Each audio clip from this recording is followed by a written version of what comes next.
It's the Jim Fannin Show. We've come to take your mind.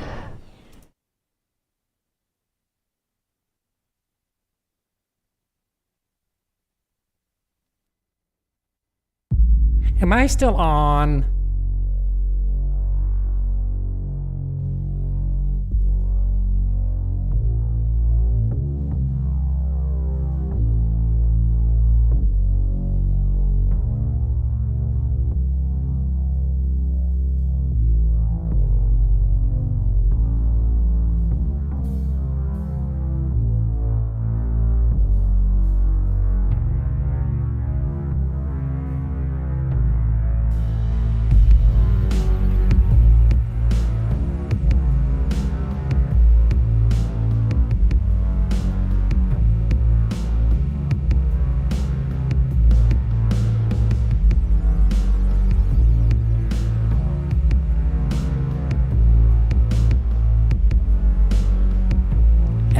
Here we go. I guess you can call this a pop-up because we didn't announce it. AJ, I call him Mr. Andy Jean, is in the house.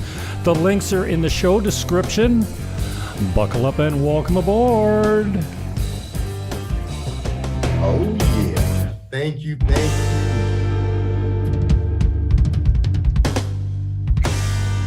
Ow, there we go. See, my guests can't hear the producer's got to get on. Oh, he missed it. Oh, the producer missed it. He ran to M Factor. Thanks, Matt McPherson and Jay Beatty, for the intro music. Here is the man himself. He is over here on the YouTube. He's over here at the B12 Store. He's over here at the. My mouse is really giving me a. Kinga J305 is Mr. Andy Jean on the Instagram. Here's his link tree, and then his fake book is over here. And I should have a dedicated Zoom window, but I haven't got there yet, so I'm doing this and moving you around. Oh, this is a weak open. Here we go. That's my man right there, Mr. Andy Jean, looking. Well, I'm like going to say, you look pimp the other day. You walked in your Gucci shoes, no socks, and got Recording in progress. Got a nice tan for a black guy and that pimp shirt. And then your wife came in and just buried you. I thought you were looking like 10 out of 10. I don't throw 10s around, but your outfit was a 10. Okay. You know, it brings your general score up. But then your wife walked in and dude, you look like a 3 standing next to her.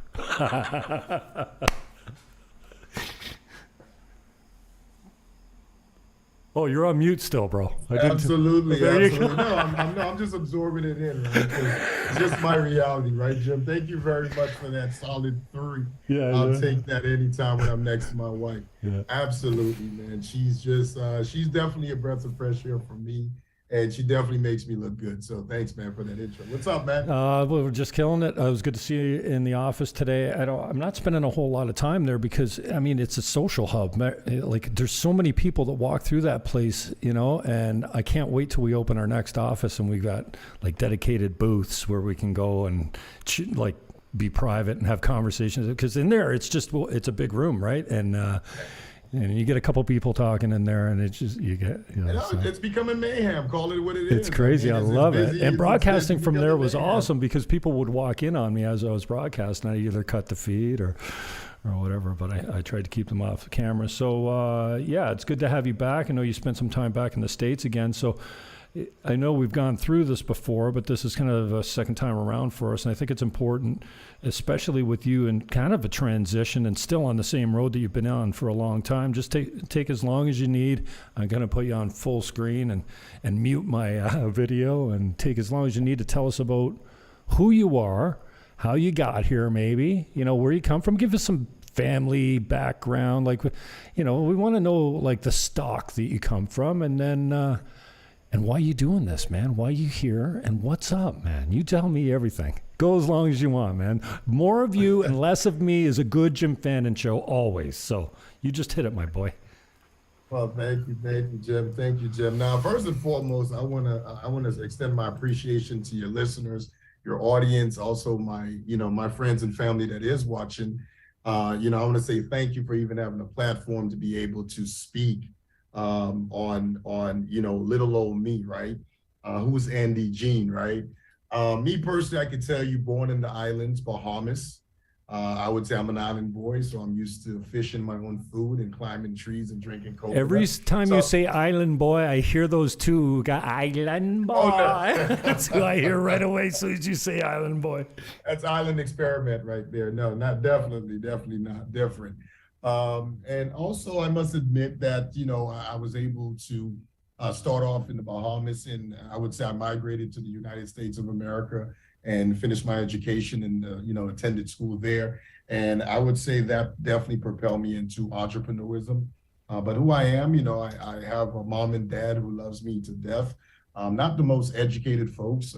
They basically came from humble beginnings. And I would say those humble beginnings, watching them work hard and seeing what they had to do to put me in the position that I'm in, I'm very, very grateful for them. Their hardship is basically the pillar, I would say, of strength of this family, the Jean family. But a little bit about my business or my status acumen in the U.S. I started off, just like any person in the company. I was an intern, and I used my internship to start learning more about business, because my passion when I started college was to go into business. And unfortunately, I started business school, but as a foreign student, I couldn't really afford to complete it. However, I was able to take my experience from the islands, and also my father, who was very instrumental in my life, an entrepreneur who would always admit that he's never worked for an institution in his life. And not to say he's never had employment or made income, it's just that he was a strong believer of the law of supply and demand. So he subscribed to that. He's always believed if there's a need or if there's a void, he can be a solution giver or fill in that void. So I've adopted that mindset. He would go into a restaurant and calculate every table. If there's 4 people at this table and each plate is at $8 a person, you multiply that, you can make X amount of dollars an hour, X amount of dollars a week, X amount of dollars a month, and it would always accumulate to perhaps making more money than some of our professionals that we have a lot of love and respect for. Not to say we put down our professionals, it's just that 1 + 1 is 2, right? And so I would say entrepreneurism for me has been the escape from traditional employment. So I started my first small business, I would say at a very young age, probably in my early 20s. I entered the marketing space and being able to sell ads for businesses. And from there, selling ads to businesses for marketing purposes, you start to build relationships. And relationship is something we'll be talking a lot more later on, Jim, but I just want to really stick out and say relationship is a big thing. And one of the things that I would say entrepreneurs will allow me to do, I would say almost effortlessly, is to build relationships. And those relationships, as you adhere, as you build them, will end up being, your income, right? There's a saying, your net work will determine your net worth. And I'm a strong believer of that. So if you're not able to build relationships, have something phenomenal to offer to people as far as solutions, then you're unable to duplicate yourself. And if you don't have something worthy of duplication, then it's impossible for you to really get into the ranks of becoming very successful. So that's a little bit about my background. Primary business was in the health space. I was in physical therapy. And from there, I migrated into the financial sector. And I just want to almost close it on this note. A divorce can teach you a lot, Jim. So, divorce can teach you a lot. So can getting married. I would say that's when my life really started. I don't know if you heard that. Oh man, you hit on some good stuff there, and I'm popping off while you're talking, which means we're going to have a decent conversation. Maybe maybe not 8 out of 10, but maybe a 7, 8. When I hear you talking about school, and this is I've never spoken these words before. So it's kind of like how we think. Jordan Peterson says, without talking and expressing ourselves and talking to someone else and getting feedback, we can't think. We can't get our ideas tempered and molded, right? While I'm listening to you, in the background, I'm thinking, school? No. Get in the workforce immediately. School's useless. It's an indoctrination camp. They teach you garbage in school. When we look at schools today, and it's shocking what they're not teaching our children. So I say school, why, first of all. And then I had this thought, you're talking about, I always knew that I wanted to be in business. In school, I knew I wanted to be in business. And immediately I'm like, well, shouldn't everyone in school be thinking, when I leave here, I should be in business? Like, how many people are going through school thinking, oh, I can't wait to get out of here so I can go work in the steel mill? I think everyone should come out of school. But grade 12 should be your thesis should be opening a corporation, starting a company, opening a holding company. So every dollar you make once you get out of school, it has better tax advantages because you can run your expenses through your business, your dry cleaning, your gas, your rent, everything. Everyone should have a business. And I think you should come out of school with the idea that you're going to run your own business. And then if you fail, at least you've got your holding company, you've got tax advantages, and you could always fall back on it later.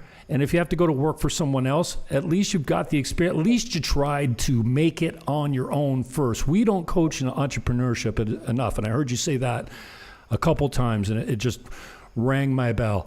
I heard entrepreneurship, which we don't teach in schools. I heard relationships.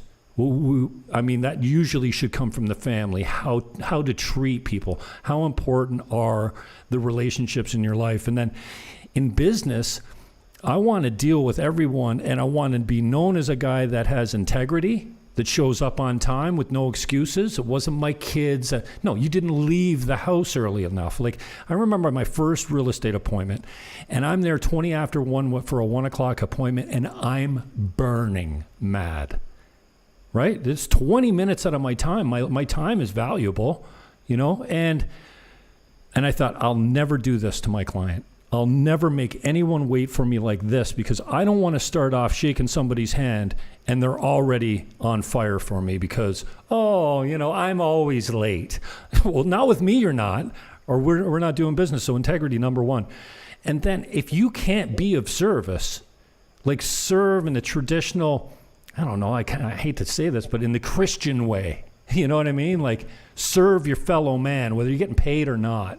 Service is number one, or in there, top 3. And then value.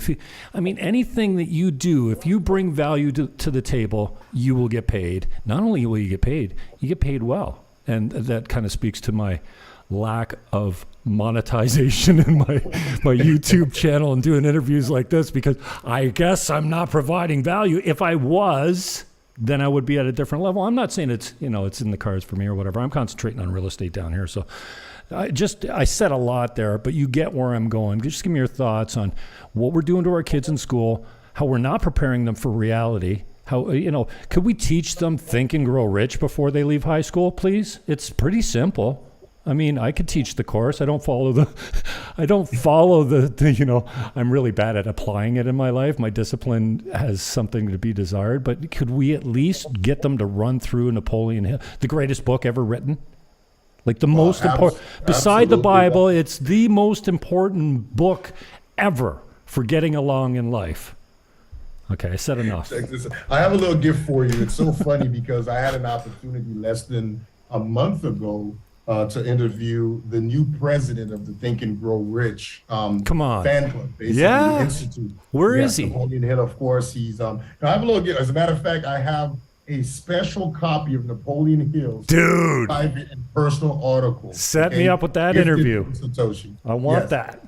I have it for you. Okay, good. But before I show you the book, because I'm sure you want to see it, I want to go ahead and dive into what you said about education and our kids. You're absolutely correct, Jim.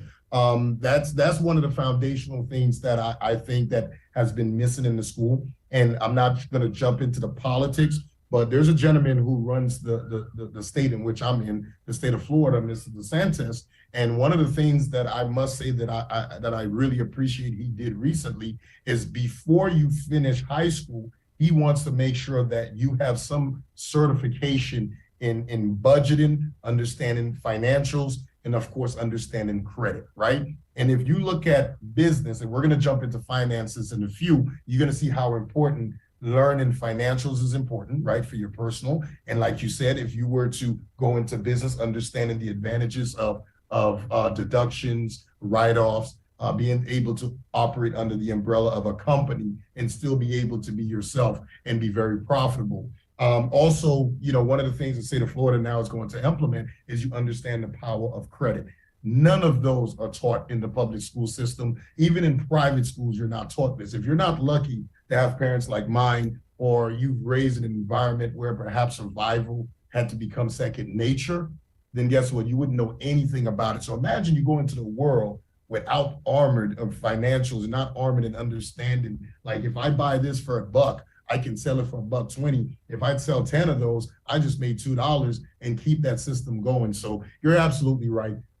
I teach my kids about business. I teach them whether it's a lemonade stand or these old books, you're no longer using these old books. We're going to sell them, whether it's in the internet or to your friends next door. I teach them entrepreneurism, supply and demand. So Jim, I just wanted to share that. That's my thoughts on that. I can go in deeper, but that's on the surface, absolutely spot on. Tell us a little bit closer to home then. Patrick's what, 18, 19 years old now? What happened? Where'd you go?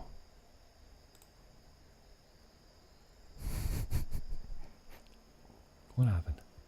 You just thought I was just going to carry the show from here on out, or where'd you go? Oh, no, Jim, my apologies, Jim. My apologies. I went ahead and just clicked on the button. I was waiting for you to speak. I'm sorry. No. Go ahead. Yeah, so it's a little closer to home. Patrick's 18? Yeah, he's 18 years old, correct. So you've done most of the work with him already. The formative years are where the work is done. So, I mean, you've got what you've got with him. Where are you concentrating on leading him now? What advice are you giving him as far as how you get off the ground, what your direction is, this idea, practice what you're not good at. No, practice what you're great at. Get better. Forget what you're not good at. Bury what you're not good at because you don't like it. You're not going to be good at it. Say, well, you might get better. Maybe you'll need some of those skills. But I say, practice your strengths, man. Leave whatever you don't like behind and capitalize on what you do like and what you're good at. So what are you giving to Patrick for advice now that he's 18 years old? He's formed. He's the man he's going to be pretty much now. But now you get to put him into action. You get to see your genetic line spring forth, man. So if nothing else, you've got a legacy there, right? So what are you doing now that he's 18 to kind of keep him straight and keep him focused? Man, primarily, I put him out in the field. I mean, that's the reality. I put him on the field. I mean, if I've been blessed to have a business, so that means there's a lot of action going on. There's a lot of wheeling and dealing and negotiation. So him being an intern for my company was the first step. Of course, I'm teaching the most important parts: character, integrity, being a man of your word, being on time is late and being early is on time. So, we've taught him those values. He understands integrity. My word is bond, even with his friends when he's playing basketball and he's your teammate, he's loyal to you to the very end. His goal is to win together. I teach him, about teamwork makes the dream work, right? There's no I in team.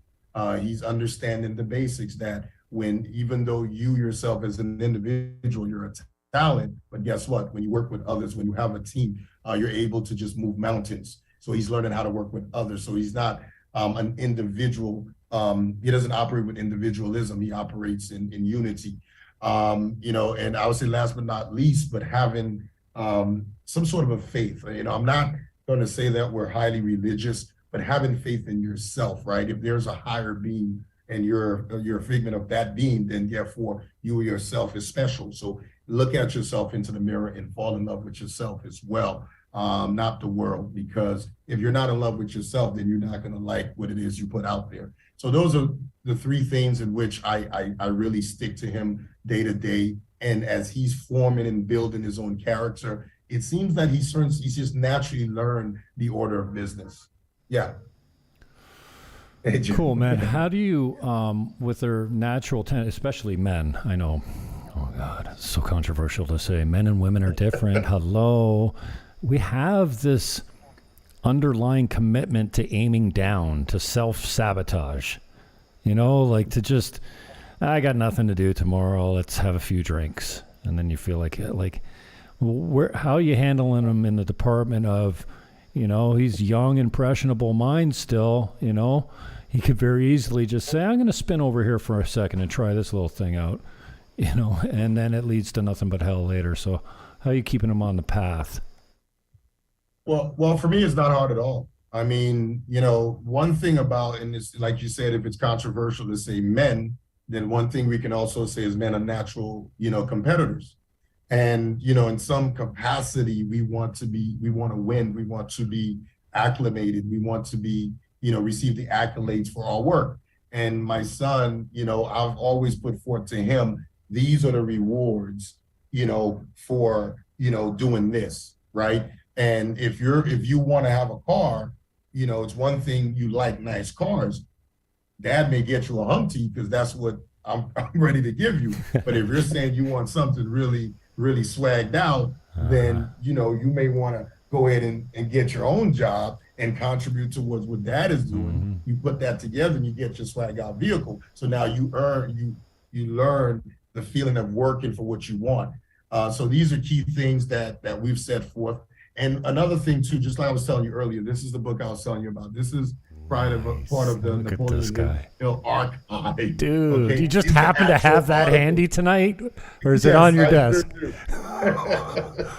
So, cool, when you talk about Think and Grow Rich, there's a lot of fundamentals that is amazing. And one of the things that I learned from the president of the Institute of Think and Grow Rich, Satoshi, he said that there's man-made laws and there's laws, right? The ones that we make up here, and there's the ones that exist. Mm-hmm. Okay, so we have to be able to decipher from the two, the laws that we put in our head on what we can and cannot do, and the ones that actually exist. So we have to decide under which system or methodology that you subscribe under. So that's key. And he knows that the real world, we have real needs, so we got to put in real work. Andy Jean is my guest. Mr. Andy Jean, that's the old radio guy coming out of me. Like, they know that, like, in today's day and age, there's no one that's dialing in on the AM channel and can't figure out who we're talking to. My guest is Mr. Andy Jean. Yeah, we know it's in the title, dummy. Okay, so that leads me to, what are you up to then? What are you dragging your kid into? What is he the front man for? What are your businesses, and how are they coexisting, and how are you working in the future to make them all work together? Like we touched on this a little bit today. Full service real estate. Concierge. We pick you up at the airport. We arrange your rental before you even land in town. And then, like, I just went through this. I had people from out of town, realtors from Canada. And dude, I took 2 weeks off. Like, I was joking that I was going to do more business hanging out with these clients, their friends. But no, he rented a car but didn't drive. So I took them everywhere. And I'm like, shit, I wonder how much this service is worth to be picked up at noon every day and be taken on a little 5-hour road trip or whatever, grab lunch, go to the beach, see some real estate, do whatever you want to do, and then come back, because I'm taking them to all my places. And I realized that my little restaurant that I go to down here, I'm not the gringo anymore. I don't pay $3.50, dude. I pay $2.50. I pay less than anyone else, or maybe the same. Maybe she likes me more. I don't know. But dude is winking at me and stuffing my box full for $2.50 now, where I used to get 8 pieces. And when I take my friends there, they get the Jimmy Fallon price now because I've surpassed the gringo status. For 8 months, I paid the gringo rate, but I've been around a long time. I'm like a year and a half now, and I always tip. I always give whoever serves my meal to go 50 or 100 pesos every time, and it doesn't seem like a lot, but it means something. I go out of my way. I track her down. If she goes back to the barbecue, I track her down to the barbecue and give her money. But, it's a real, I'm wondering how your businesses are working together. And I'm thinking, we have to provide financial services if we're selling houses.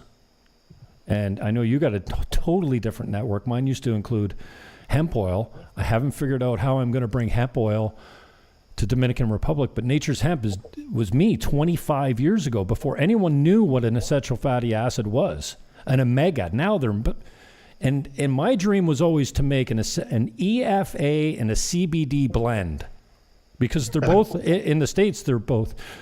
Like in Canada, CBD is regulated. You can't buy CBD unless you buy it through the government. It's like weed or alcohol. It's all regulated in Canada now. In the States, you can sell CBD and they spun off a different type of THC that doesn't qualify, and you can get away with selling that. And it's they've skirted it. And as marijuana gets more and more legalized in the States, but you cannot import EFAs, just cold press industrial hemp oil, into this country. And maybe that's part of why I'm here. Maybe I got to find out who to lobby and who to convince that it's going to have a significant effect on the healthcare costs of the nation. Because you get everyone taking a shot of hemp oil every day, you won't believe how they don't go to the doctor anymore. Yeah. It's just a simple thing. And you can't eat enough fish to get what hemp oil gives you in 369, So anyways, I'm interested in how your businesses are serving each other now that you're on the island. And I don't know how much time you're spending here now. I think the goal is just to be here full time, right? Well, I mean, it's almost impossible to be anywhere full time. I've been extremely blessed, like I mentioned the last interview we did. I'm blessed to have a portfolio of businesses, one in health, one in technology, and under that technology company, there's multiple services I provide. But primarily, one of the, I would say, more popular, highly demanded services has been pretty much a little bit towards the lane in which you mentioned, is B12. We've, as a family, we've accumulated a few franchises in the United States that's been servicing thousands of people throughout the United States. I would say we have about 50 plus stores. We probably service maybe 1,000 people a day with all the stores combined. So we're definitely becoming at the level of becoming a national franchise. Now, with that being said, my goal, and I want to openly admit this, and I think I might have in the past, I almost died because of being overweight. I was 300, plus pounds right before COVID. And, COVID pretty much gave me a reality check where I had to take control and take my health back. And so not only I decided to jump into basically taking care of myself, but I started studying a lot about holistic and very natural products, similar to what you said, from omegas, from hemp oil to CBD to B12. A lot of these products prior to now were considered or deemed whether substances that was illegal or was not accepted as a product you could use to the masses. Now, what has happened is, I would say, great patrons like myself, Jim, and so many others, and you said it before, are lobbied, until some big guys got into a lot of trouble. Then it forced Congress to now investigate or dig or look into some of these products. And now I would say it's not widespread yet, but yes, a lot of states now are allowing, I would say, everything from CBD, THC to become recreational. They understand the benefits that is extracted from the cannabis. So there's from seed to sale, they're digging in, they're investigating, they're figuring out a lot of ways to make it prominent, right? So I'm not here to say that I'm a champion of any one product, but I'm huge on holistic, for sure. Right. CBD is unregulated in the States, from what I understand. It's wide open, right? Not all states, no. Oh, okay. And because there's also different variations. Even though it's unregulated, there's financial institutions, if you're a business, that won't allow, monies to be transferred in that industry. Oh, right, okay. So you have that part. Mm-hmm. Yeah. So it's basically cash based, or the distribution is not as massive as maybe another product. So yeah, there's irregularities, and there's areas where certain states it's open, like come on in, and there are states that are still borderline. Dude, often it's difficult for me to actually hear the interview while I'm giving it. So you'll forgive me if I'll make a couple confessions. One, I haven't watched our interview that we did. And two, because when I'm the host, and especially in the office when I got people around and I'm running a soundboard, I got to make sure I got the right take on here, cut-wise, that it looks in good. And even when I was in the radio station and everyone else was doing my work for me and I was just the host, it's really difficult to comprehend and listen to your interviews while you're in them. So you'll forgive me if I confess, I missed that you were 300 pounds before COVID, man. That is, like, I know you said it and it went through my ears last time, but dude, that is a significant win in life, man. And if there's one thing, I'm going to be 55 this year. My testosterone checks out. My blood's good. I'm pretty healthy. I'm suffering with some sciatic. I think I got a bulge disc or something in my back that's really giving me grief right now. But for the most part, I'm decently healthy. But, now I just brain farted. That's another thing that happens when you're live. All of a sudden your thought goes, anyway, yeah, back to you. I missed that. Dude, that is a huge freaking win, dude. You were 300 pounds and facing certain death. And we all say, oh, no, you got to be politically correct. You're perfect the way you are. You're big-bodied. No, bullshit. You're overweight. You're costing us money in the healthcare system, and you're going to die. Now, I do things that kill me, too. But so talk to us a little bit about how, dude, does it have to come to a life or death situation where we wake up and go, okay, that's it. From here on out, no more of that thing. Because it's like Jordan Peterson says, if you make your life this much better every day, just a little bit, just do the dishes, make your bed. That's people make fun of them about make your bed, clean your room, but it's important, man. And, to win like that, you had an epiphany. You had a coming to Jesus moment, whatever you want to say. You got boom. And from there on out, you didn't need motivation. So I don't know if you can help us in this department, help me specifically. When you've got everything given to you naturally and you came up through a middle-class family, and I've had a job since I was 11 years old. I've been in the workforce. I bought my own things. But, this idea that you know what you're not supposed to do, so stop doing some of those. And you know what you're supposed to do, the things that you won't even go for a walk 20 steps down the driveway to start out the day. I'm got some wins, but I'm very good at beating myself up. So I want you to speak to the people that don't have the come to Jesus moment, the ones that aren't in a life or death situation. And where do you dig in? What is it? Positive affirmation. You just look at your mirror and say, I love me, and I heard you say that too. And, I keep coming back, even though I'm a failing Christian, I keep coming back to, love your neighbor like yourself. Well, the problem is nobody really loves themselves. They fucking actually hate themselves. They loathe themselves. Like, I am so good at beating myself up that when somebody says to me, hey, Jimmy, way to go.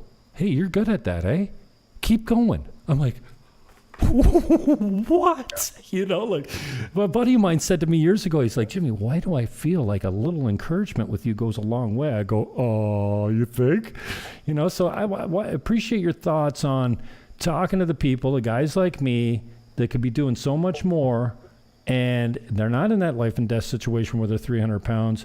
Or maybe you tell us about the decision. What kept you committed every day to getting healthy? Like, look at you, man.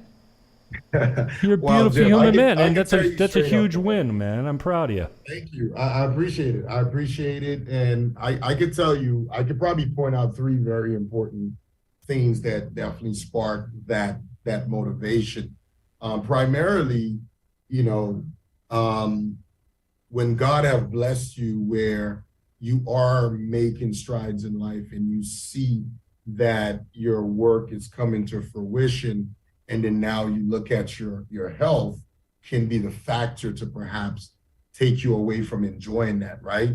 And also when you have kids and you're sitting back and you're thinking about your loved ones, what if, my doing would shorten this experience. Now you don't have a guarantee in this experience called life, right? But we definitely have a guarantee where while we're here, we can decide what we are able to control. And one of the first things, of course, is basically knowing that I have a family, knowing that I want to be around to help others. Just like I mentioned before, there's no I in team. The teamwork makes the dream work, and that's something I believe in. So if I have, and when I got into my business, my job as a CEO or the owner of a company was to motivate my team. And if I'm not practicing, things that I'm passing on to them, then what am I truly a CEO? I can't say go out there and win and kick ass and just kick butt and take names, but you have to start practicing yourself. And unfortunately, something did happen. I was in my beautiful condo in Brickell, and I was just enjoying the view, and all of a sudden I felt dizzy and I collapsed. When I woke up, I was at a gas station. I just remember being on the phone, and I'm like, I talked to my then girlfriend at the time. Wow. It was my wife now. I'm saying I'm not feeling good, and I woke up at a gas station with paramedics, with lights, and that was a wake up call. Because, in Miami, and it's no secret, Miami is a party city. I was in real estate in the mortgage space. So you can imagine there was a lot of celebratory going on.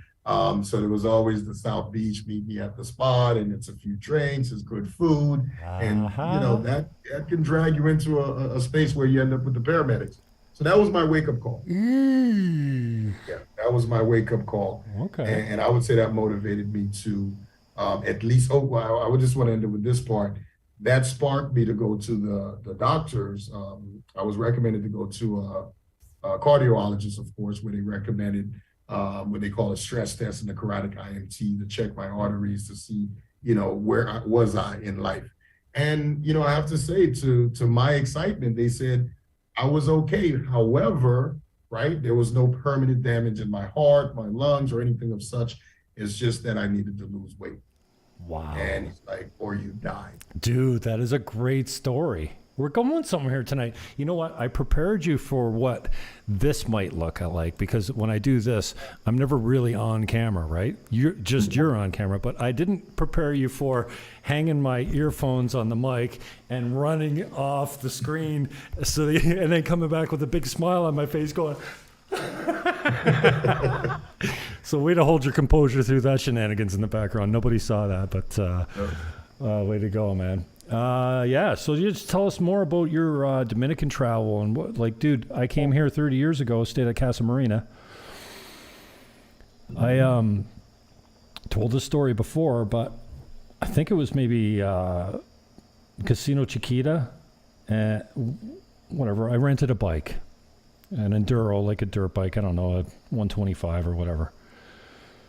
And I have my mother in the back, and we're going to the casino, and I break the chain on the way. I broke the chain. Dude, I'm not driving a motocross. I'm going on a dirt road to the casino.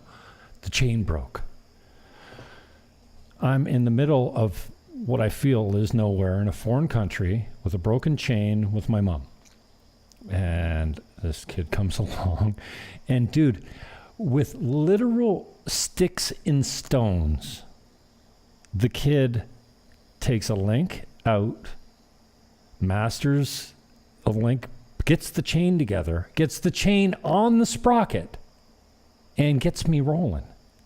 And I'm like, I had already fallen in love. My brother, when I told him I was going to Dominican, he says, dude, do you not remember how much you love Dominican? I go, oh, yeah. I enjoyed myself. It was the first time off the continent. He goes, no, dude, you came back from there. You were learning Spanish. You were going back to get married. You're going to have Dominican you were all in. I'm like, oh, yeah, shit. I forgot that. It was 30 years ago. And when I got back to the hotel, my buddy said to me, Jimmy, it's all good and fine and good. Cause I'm way more street smart than I was then. I was, probably 27 years old or something. I'd never been away from the north end of St. Catharines. It was just, mix of blue and white collar, middle class, white. Like Gregory Peart was the only black kid I had in grade 4 and 5. Me and Jim Zockley and Gregory Peart, we're inseparable. And we started we used to rub his head because he had a tight afro, and we go, oh, that luxurious head. And then we would all take turns doing each other's head. Oh, that luxurious head. And he was like but it was all totally white. And so now that I've been in the Dominican Republic, dude, like the Spanish culture, I'm totally down with. There's a strong Haitian influence here too. But the people I just fell in love with. But I've never met so many Jews, Russians, Germans, Ukrainians. Like, I'm meeting people Polish, like they're all here, man. Like, I am cultural overload and loving it. My best friends is a Russian through Brazil, through Philadelphia, through Florida to here, and he's like my father, like he's a father to me. And he frustrates me like my father too, because he's like old school. So I wonder about your Dominican experience and why you decided to come here, because I only had one experience of it. I loved it all and I haven't left. Well, my experience, I would say, may have some similarities to yours. I've visited in the past as well as a tourist. And, I've gained some really cool friends in the US that are originally from DR. So I've done business with Dominican. And, I also have a friend here that is opening up, I think, a refinery, a wine or liquor refinery somewhere in Santiago. But there's always been this sensation of perhaps, it's like I think I love when Clayton says this. He said, we always talk about one day retiring in the islands, right? And the question is, which island? And we visited quite a few. Obviously, I'm from one, right?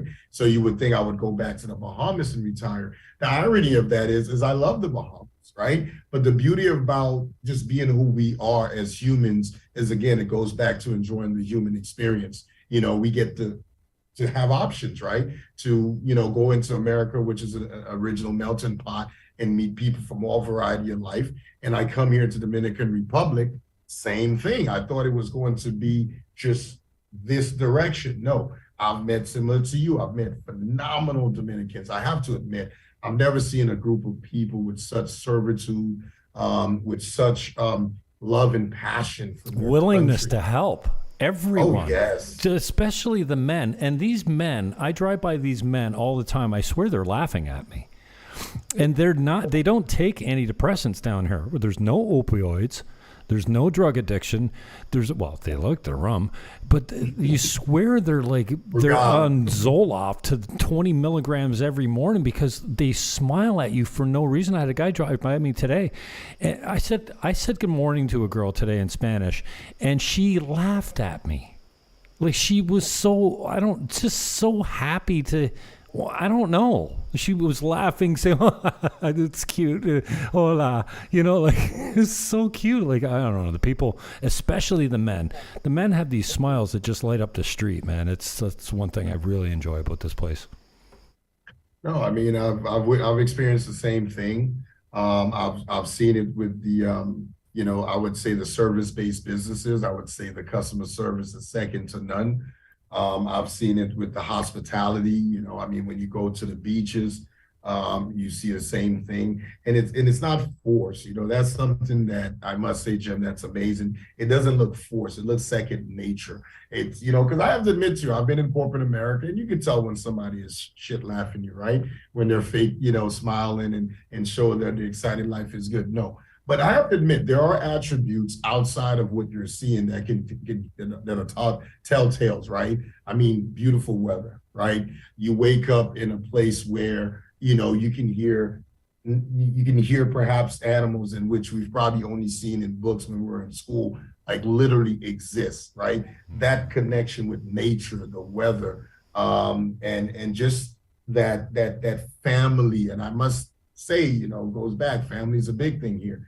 People love to sit at the table and eat together. People love to have a drink together, whether it's passion fruit, Presidente, or Brugal. They're doing it together, right? And they're doing it in great spirit. So I would say my experience has been similar to yours, Jim, for sure. Great spirited people. Love the Dominicans. Dude, man. So tell me about real estate. I saw we had a meeting today with the financial guy from Scotiabank. His knowledge was really appreciated.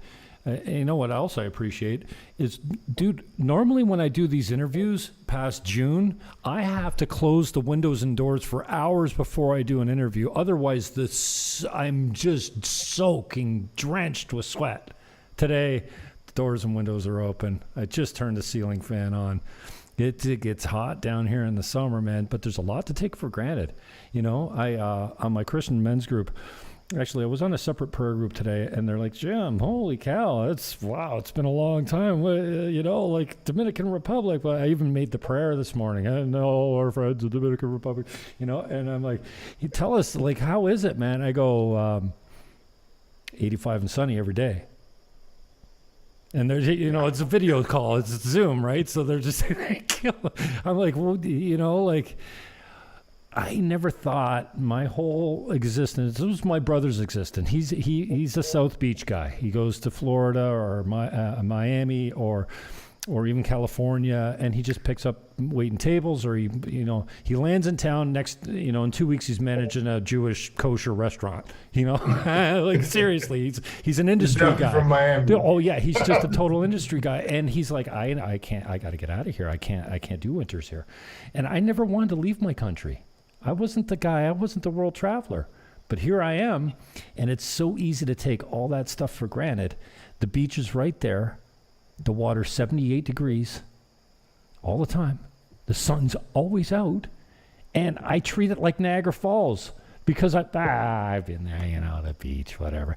When I was at home, I'd race to the beach every night to watch the sun go down. I've watched this many sunsets since I've been here. Like, seriously. They're right there, and they go down over the ocean. I'm like, yeah, no, I'll just stay in my apartment over here. Yeah. No, I love it, Jim. My wife loves it. My daughter came, and just to piggyback off of what you said, I mean, outside of just the elation and enjoyment of coming to the island and enjoying, you know, the naturality of it, you know, there's also opportunities here for individuals to get a fresh start. I mean, again, some people are actually leaving the United States, not necessarily because they're failing or things are bad. They're actually doing it because things are great. And they understand when things are great there, it comes with a level of stress and liability sometimes that's overwhelming. So you can come here and just minimize that and get maximize your own winning by minimizing.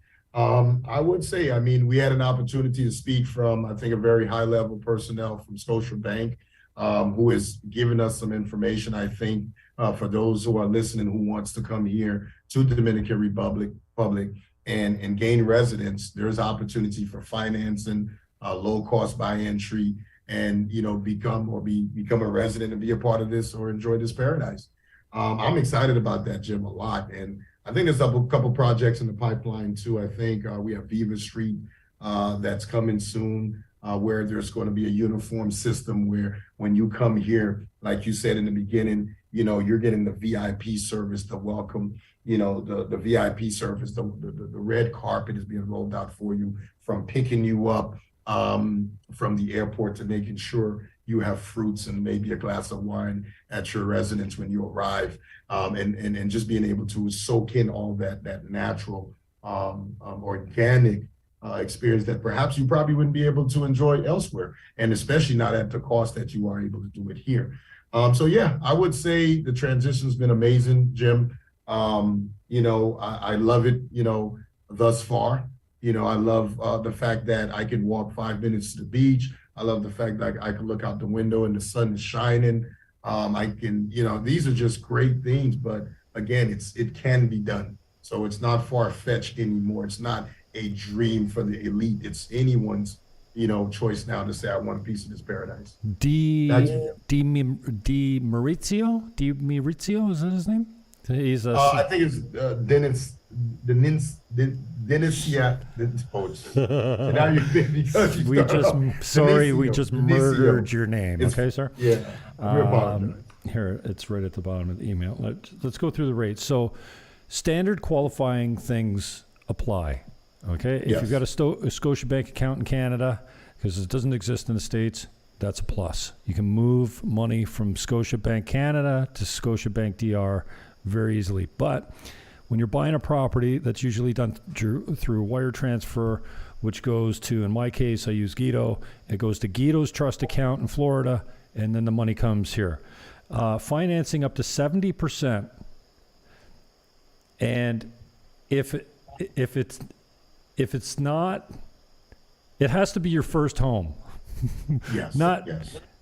I think in Dominican Republic, because if it's not your first home, then it's commercial and there's no rates for that. There's no financing for that unless you've got, like, they will back you, but you need all the money up front.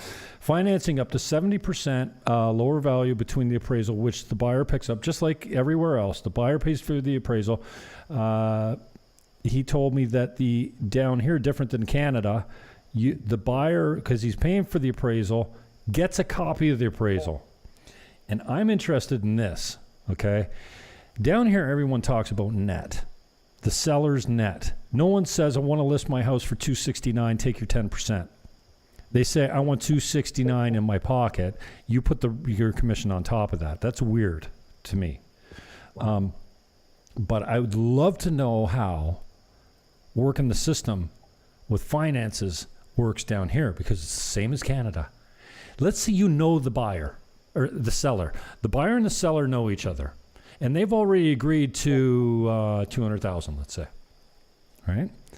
But you write it up for $250, and it appraises at $250, and because it's worth $250, you get instant $50,000 equity, which you have a side agreement with the buyer and the seller through the lawyer that the bank never sees.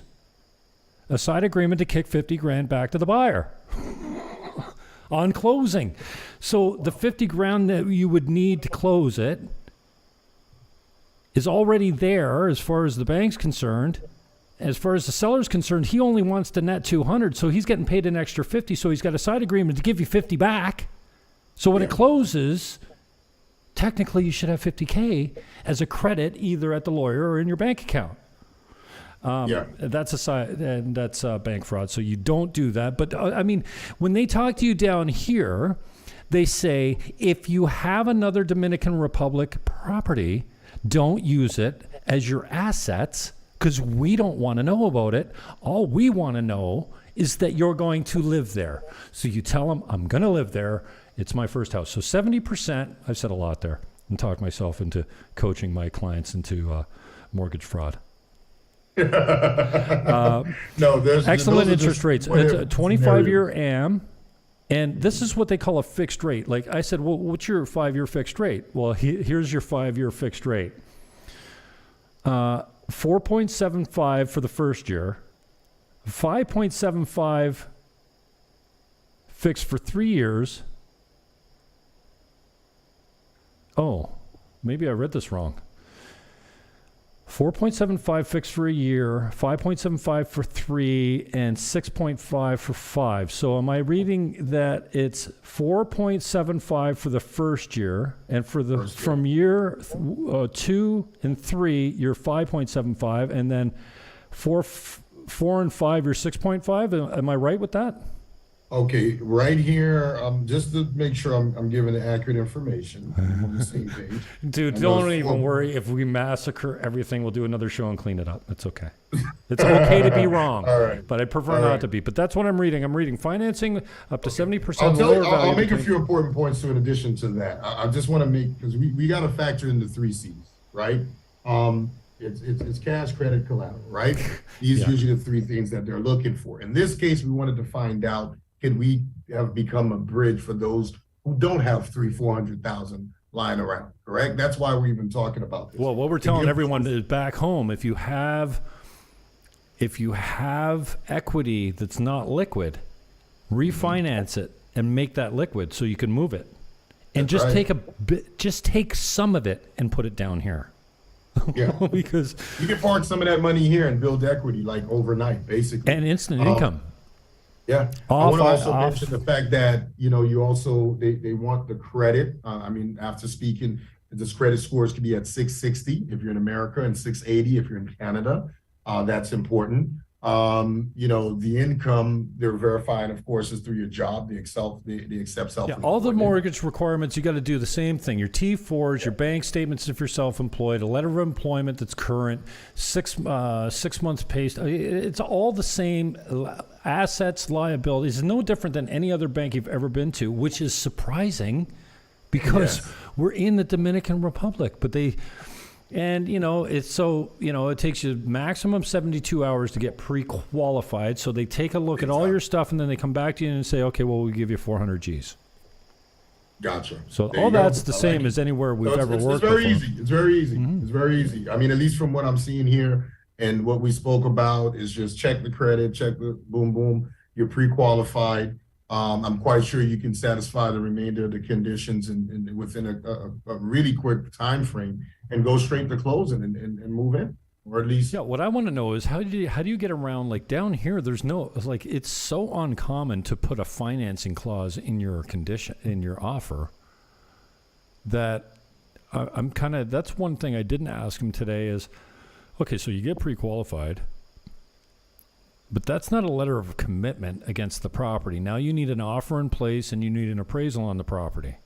Absolutely. So, when the push is to get everyone cash down here because no one really, actually Clayton got an offer together that's conditional on the sale of their house the other day. I'm like, dude, really? Wow. Like, I can't believe you got a conditional offer together down here because usually it's just cash. So I guess you just gotta use a short condition because you don't want to coach your people into a position where they can't get out of something if they change their mind. But I guess there's no change in your mind. If you're qualified, the appraisal comes in, and you've got a condition, it's almost like, well, how can you get out of this deal? You qualify, and the appraisal's good, so remove your condition or we'll sue you. I have that as an open question because conditional finance clauses down here are really uncommon. Almost no one uses them. It's cash or nothing. Yeah. Well, I think that was a great meeting because for me, that was an option that was never presented to me in the past. And now that I know we have it available to the public and for anyone around, at least in Canada, US, and maybe other parts of the world, like I said, the buy-in, I hear using the term buy-in, but in order to enroll, it's not that difficult at all. It's a one page application, just some basic information. The information what I personally believe is that I will try my best to pre-screen, at least find what it is that at least get them to get the information prior to submission. I mean, I've been in mortgages probably for about 20 plus years. And one thing an underwriter hates is having to ask you for everything twice, right? I would rather be the guy that submits everything once, where they're easier to just pull my file and just bring it directly, to closing, because it's such a great and informative file. So less questions, less information you are exposed to give. Because the banks that sometimes are willing to go with just what it is they ask you for, no more, no less. I'm excited the fact that, self-employment, that's a big deal. Because, with other banks in different parts of the world, if you're not employed with a job where you're collecting, like you said, a W-2, then you typically wouldn't qualify for a home. So over here, being self-employed is respected with having a bank statement. I think that's major. You mentioned a 4.7% fix first year. I think the cap is 5-year fix. It's a 5-year fix. And of course, you jump into a variable after. Now, people are afraid of variables. Sometimes when you hear that term, you're like, what happens? Well, what happens is, this is where you sit back and you evaluate and see what it is you have. I mean, your property 5 years from now, and I'm just using hypothetical, could have probably doubled.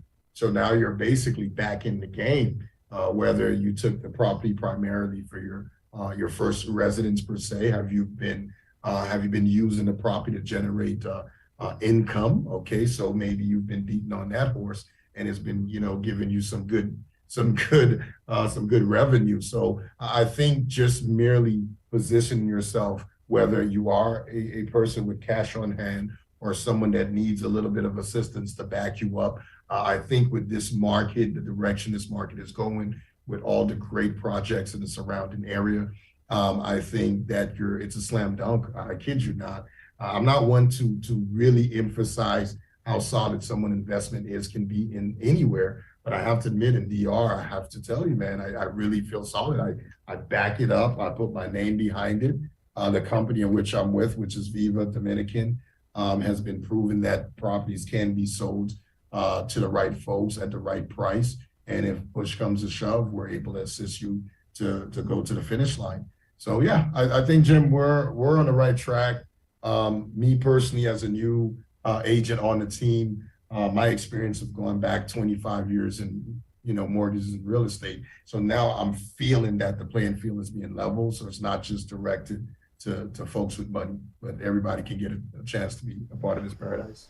Dude, tell me how you're staying, trade secret time. Tell me how you're staying in touch with your mailing list. I came down here with a mailing list of about 25,000 from the Toronto Real Estate Board that heard from me every month or something as Team Niagara, 4% to selling broker.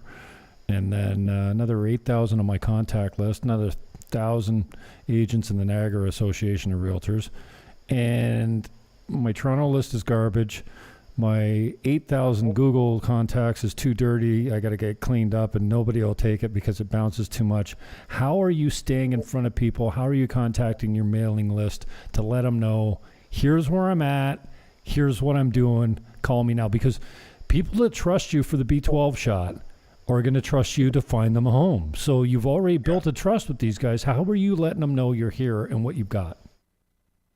Well, I mean, organically, I've been extremely blessed where I have my own network that expands from, I would say, accountants, financial, I would say gurus, CPAs, and enrolled agent. Now, why is that unique in terms of my database? These are folks who are preparing taxes for business owners and individual.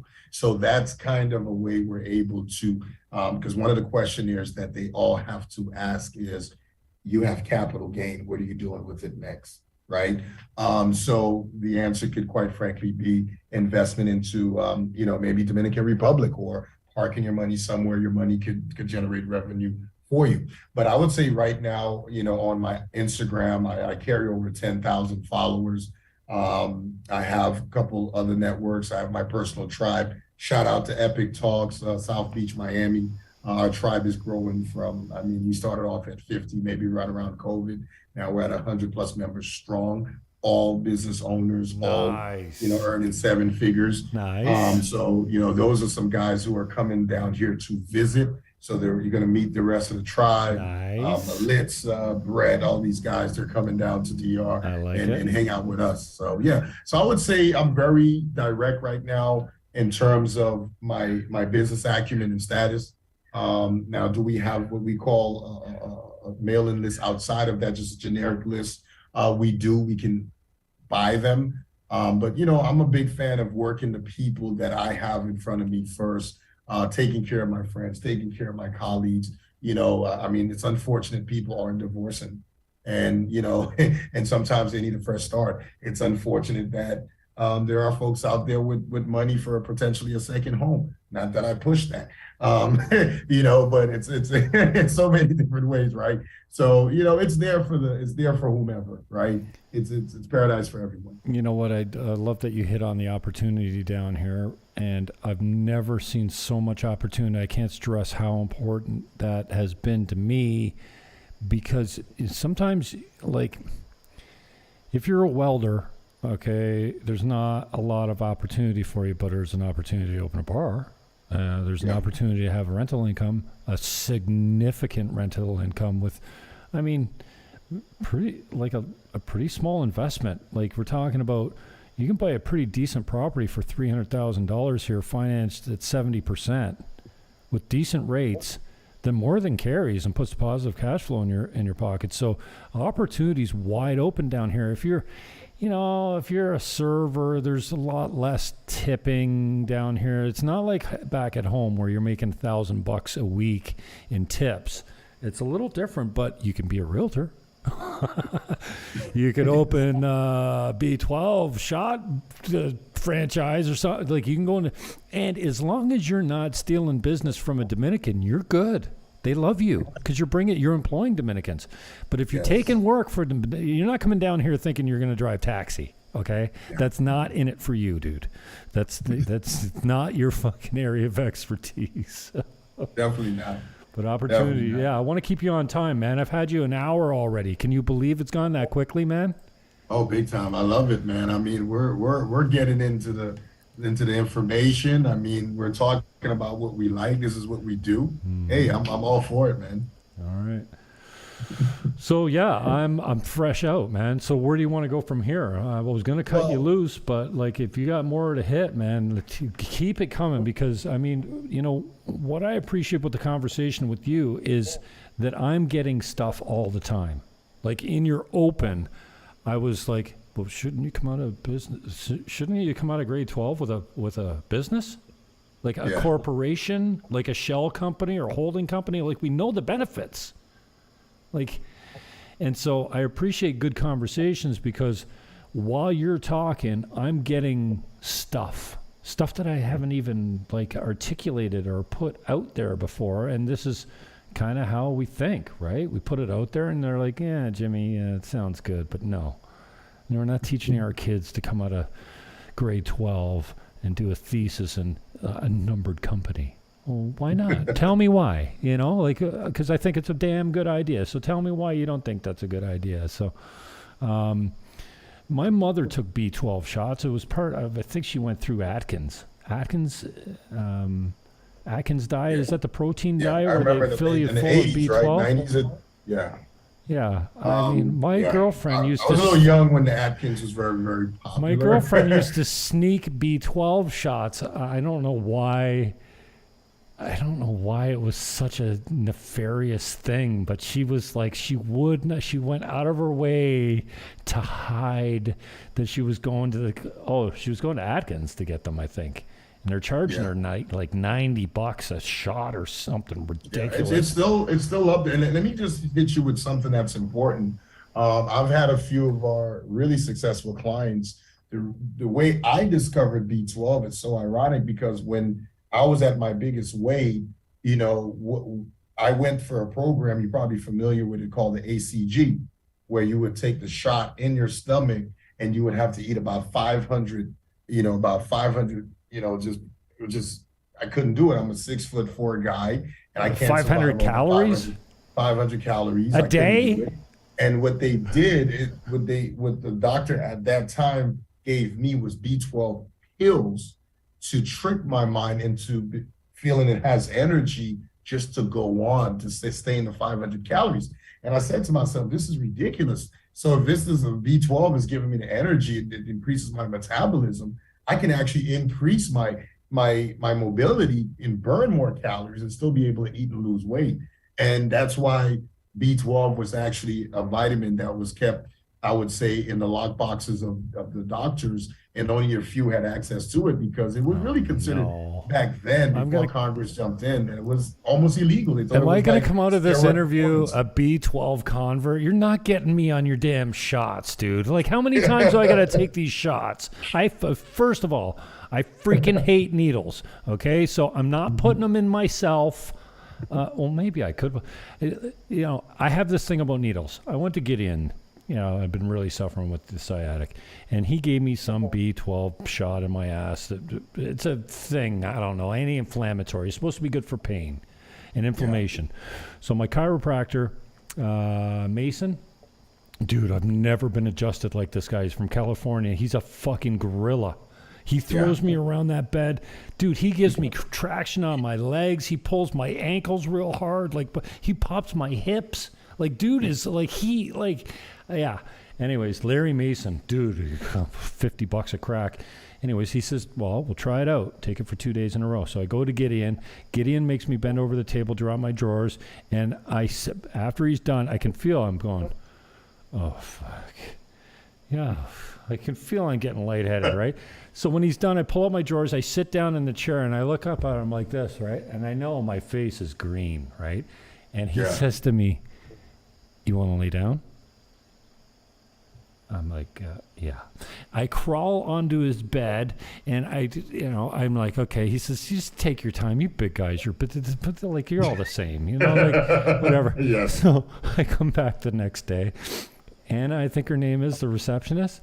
She walks me into the waiting room, and she turns around. She looks at me like, "You gonna close the door?" And I'm like, "Close the door? Where's the doctor?" She says, "Oh, you did. He didn't tell you. I'm giving you a shot today." I said, "Well, I'm a fainter. I don't like needles, right?" "Oh, no problem." So I'm just going to lay down here and I'll pull my. Listen, she's a very attractive girl, and similarly, the last time I had blood in the hospital taken, a very attractive girl gave me the needle and had another one of her friends distract me with conversation. And suddenly I have no problems with needles because there's a girl in the room. Can you believe this? The rest of the time I'm like, you're panicking. Well, that's so funny, Jim. It's a point I make. Is very important. Hate needles. The terminology needle for us is non-existent because we use 23-inch needle diabetic gauges. Why is that important? If you think of needles, people still have this stigmatism of what it was back then. Dude, I love acupuncture. Stick me know, with those things all the time. I move them around after they leave the room. It was the same thing. Yeah. Right. So one of the things we have to inform people is that we use very low gauge. It's almost like a prick, right? Because diabetic, like say, for example, diabetics have to give themselves shots and, insulin shots. So it's the same thing. You're really undetectable, no feeling whatsoever. The needles you're talking about are the old school 25 gauges, big boy needle you pull back and you're running out the door. I was the first one. But understand this, because we have NFL players, we have, have athletes that use this product, so we have to administer it at the highest efficacy possible. And that's to administer it straight into the bloodstream for it to start working right away. And again, it's for who feels that it's necessary. Most people, they get over that hump and actually administer it themselves. So it has been, kind of like trendy where people have that stigmatism and fear of needles is completely starting to disappear in people's minds because of the new technology in needles and syringes. Well, just food for thought. Say hello to Buying Dominican on Twitter. We're live there. I just retweeted it on my. Awesome. Okay, so I'm only an a-hole on one platform now. Okay, I'm nice on Facebook. Mm-hmm. I'm very businesslike on Buying Dominican Republic on Twitter. But we're on DLive, we're on YouTube, we're on all the channels, TrueTube, True.tube. We're on probably 6 platforms and 12 accounts. So where can they find you other than the links that we're in now? And do you do live broadcasts like these? Like I was hoping that today you were going to broadcast the simulcast with different titles on the same platforms. That would have been cool. You know what? I'll tell you where you can find me. Obviously, right now, I personally took a big hiatus from doing a lot of live recordings. I do more production-based recordings with my tribe. But right now, I did launch prior. I can even play it for you. I don't know if you would allow me to. Are you big on no, hit it, whatever. Just share it with me. Yeah? If you share whatever you put up, it's going to go out live. So hit it. Okay, 1 second here. Just stop you right here. He's got multimedia loaded. This is cool. I like this. When my guest comes prepared with multimedia loaded, ready to share. See if your bandwidth can handle it. What's this? Well, let's stop it right quick. I just want to make sure I have the volume and everything on. Make sure we do it correctly, right? Well, my drink is done. We're done. I gotta go. No more booze in the house. I'm just kidding, bro. All right, let me just go ahead and throw it on there. Boom, boom, boom. This is basically one of my reels I created for me to start my show, which is going to be with your help, actually, Jim. Nice. I'm glad to help you, man. Look at the production, dude. What's that, Miami? I'm a businessman. I'm a family man. I'm ready to take my own personal business to the next level. Okay, don't talk over it. We're actually first as part of something major.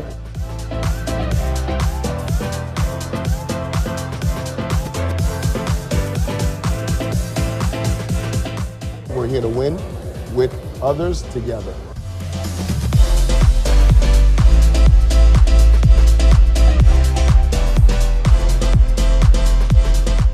Lives are being changed. We have no choice just to take our life and throw into something different, transform our lives. Dude! Don't just be one of the viewers down here. You want to be one of the people over here with us. And I assure you, we're going to put you in a position to win. Dude! Fuck, you're handsome. Damn, that is pimp. Nice job, AJ. Yeah, man, that's just a little bit of my work. Who made that for you? Did you make that yourself, or are you into video editing?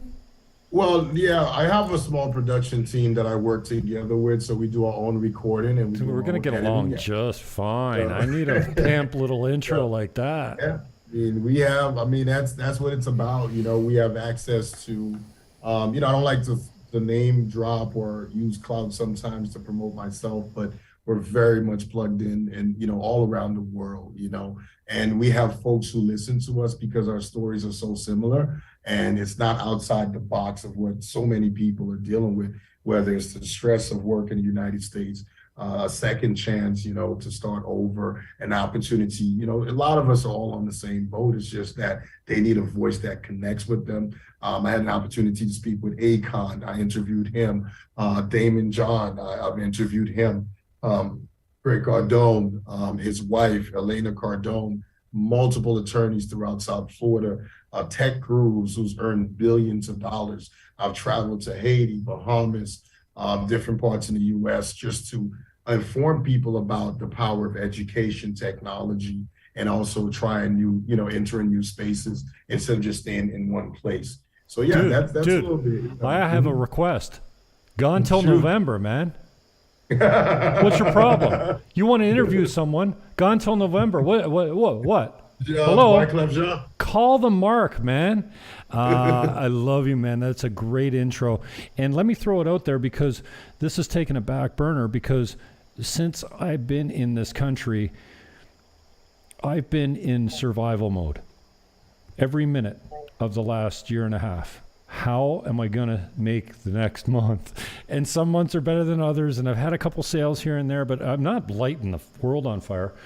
But I am the commission coach, okay? I took Floyd Wickman's 7% commission philosophy, which is, whoa, shit. I thought I broke my chair, but I kicked well, that's good live radio. I need a ghostwriter.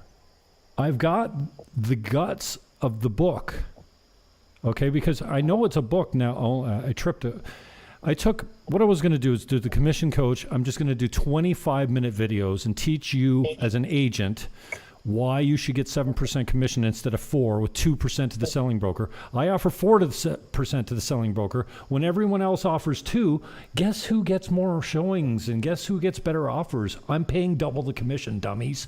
Like it's not a hard concept to teach. But then I realized it's not just for agents. It's for everyone that's selling a house. Down here at a gated community, they sell with a 7% selling broker commission. And you know that on the North Coast, especially not Puerto Plata so much, but from Cabarete to Sosua, it's not uncommon to have a 10% commission. So when Casa Linda's paying 10%, and you're a competing gated community over here at 7%, why the fuck would I want to show your property and make $10,000 less because your commission's 3% lower? So the idea is offer a higher commission. If you don't get it, the best time, I'm not going to give all my secrets away, but there's only one time in the real estate transaction when the vendor, the seller, has leverage over the agents on their commission. And it's not when you sign a listing agreement. And similarly, I ask agents all the time, I know you're going to answer this wrong, Ring, ring.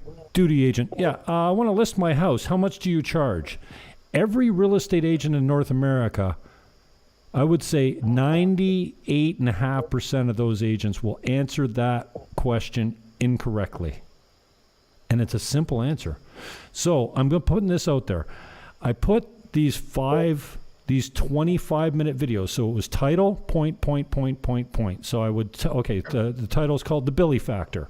And, you know, we're not showing this one because it's a lower commission. We show this one over here. That's the Billy Factor because my little brother, Billy, God bless him, you know, when everyone was offering 3% to the selling broker back in the day when commissions were 6, 3 to the listing agent, 3 to the selling broker, and then one agency started offering 2.5%. Guess who we never showed? We never showed their properties. Why would I show your property at 2.5% when everyone else offers 3? So then I started offering 4, and then they went from 2.5 to 2 to 2.25, and I'm still offering 4. You know, so right. I'm putting it out there. I have the guts, and what I did is I took these 20 videos with 5 points underneath them, and by mistake, I put it in Word into columns, and I looked at it, and I'm going, oh shit, that's a table of contents. It's all there. It's probably only a 200-page book with some diagrams, but I need a ghostwriter. It's in me. I don't have the skills. I have the skills, but I don't have the mental makeup to sit in front of a computer for 3 hours a day and write a book. I'm not a good writer. Like, I mean, if I have to write something, I am a good writer, but it takes me way too long to do it. I'm just not naturally that good at grammar and paragraphs. We can get it done, Jim. I promise you, we can get it done. Okay, I'm putting it out there, man. You got the connection. Yeah. You know somebody that can take the guts and interview me for 2 hours and then write the book with a little Jimmy Fallon flavor in it because it's funny. Hilarious. My publisher and the person whom I can put you with, the first question he asks is, what do you want the name of the book to be? The Commission Coach. That's where it starts. Once you know what the name of the book is and you put your name and title under it, you started. The Commission Coach. How to sell your property for more money using commission, period. Boom. And it doesn't matter, but it's the same book for the realtors, but more importantly, it's for every seller. And this is where I got off. I thought I was going to create a training program for realtors. And hey, go to thecommissioncoach.com.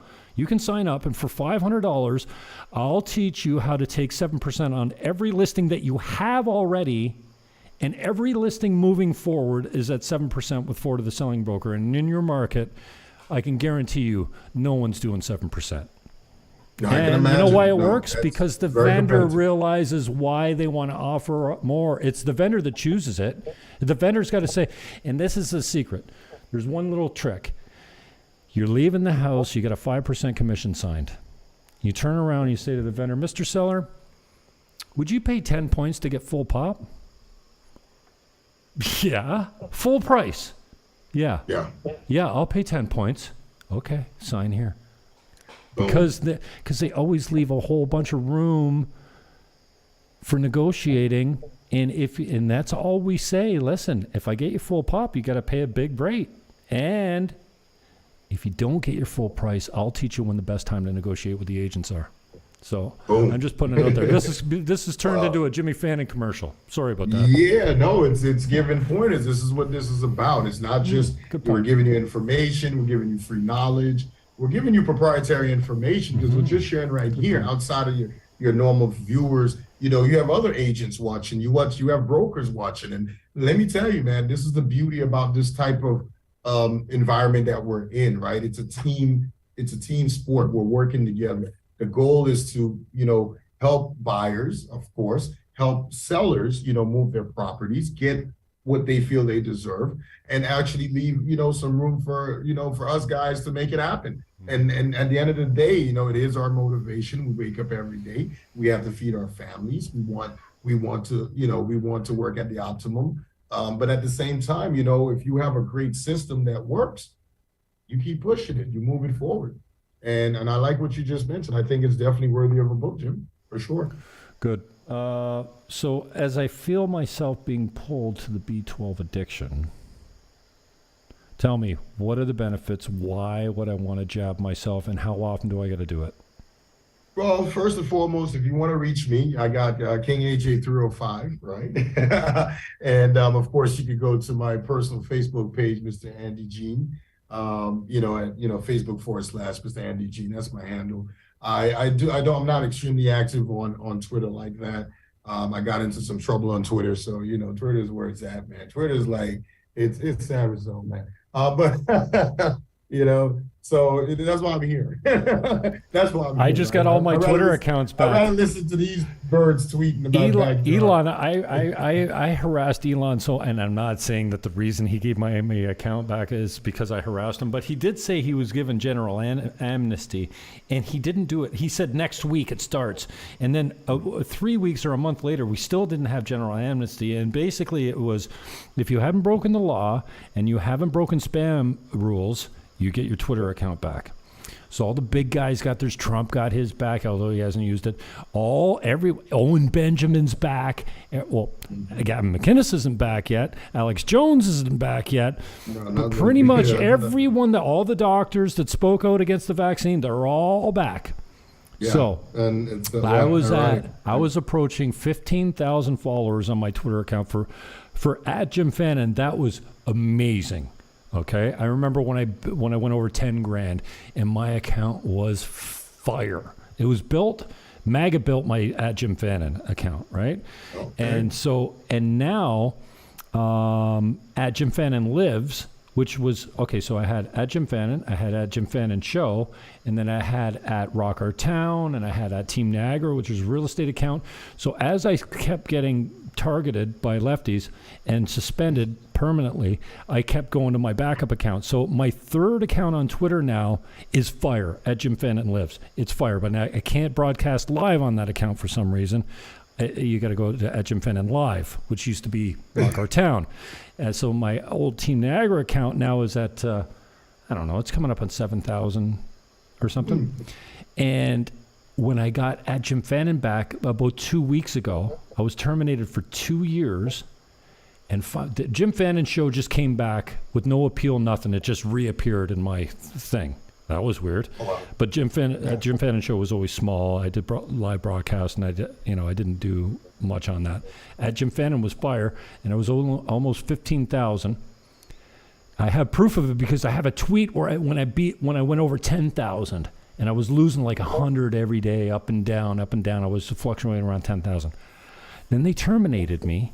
And then when I got my account back, I'm at 6,000. And when I tweet now, it's like a tree that falls in the forest.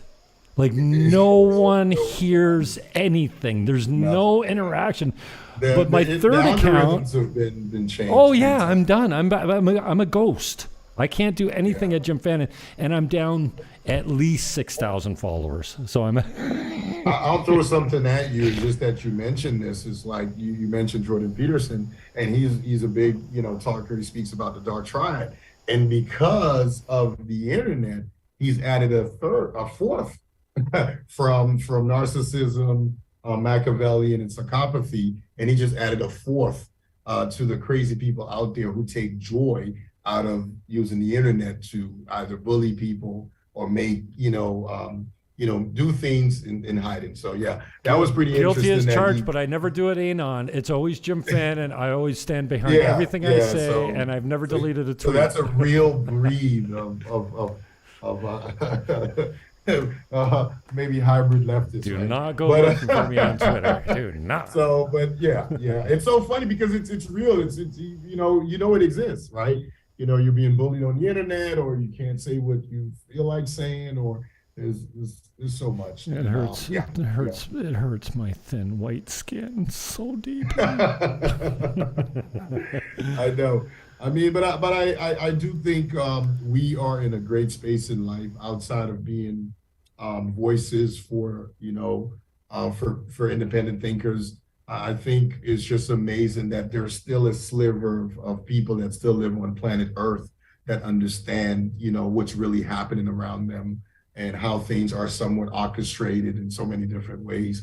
And we're just wanting to opt out of that bullshit. We want to enter a new space where we can, we can speak our mind freely, not to be under any, I don't know. I don't want to get into too politics, but to be under an umbrella of which you don't even know what you're under, right? So, that to me is a little weird. Well, you inspire me. Your leadership is I'm a little envious because, I interviewed Andy Lee not long ago. She's an independent journalist in Canada, not popular with the status quo.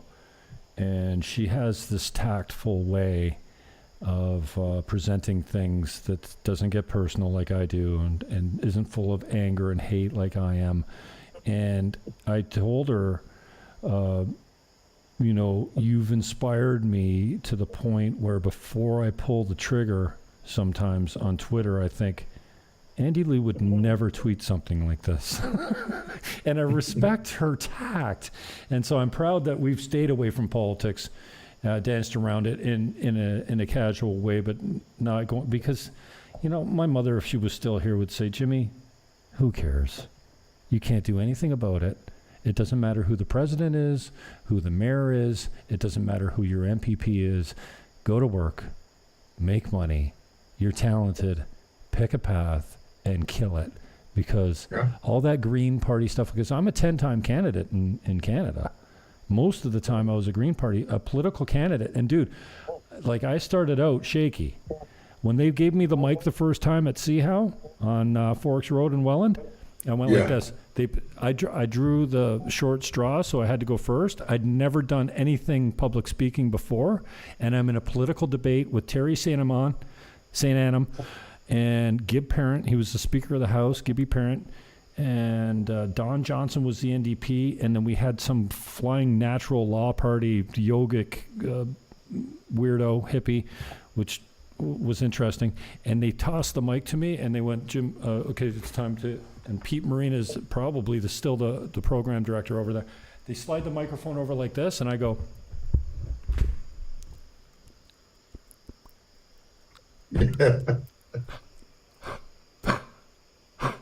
I did see that cough that I made actually was using my vocal cords, because you can't make a sound with a cough without your vocal cords.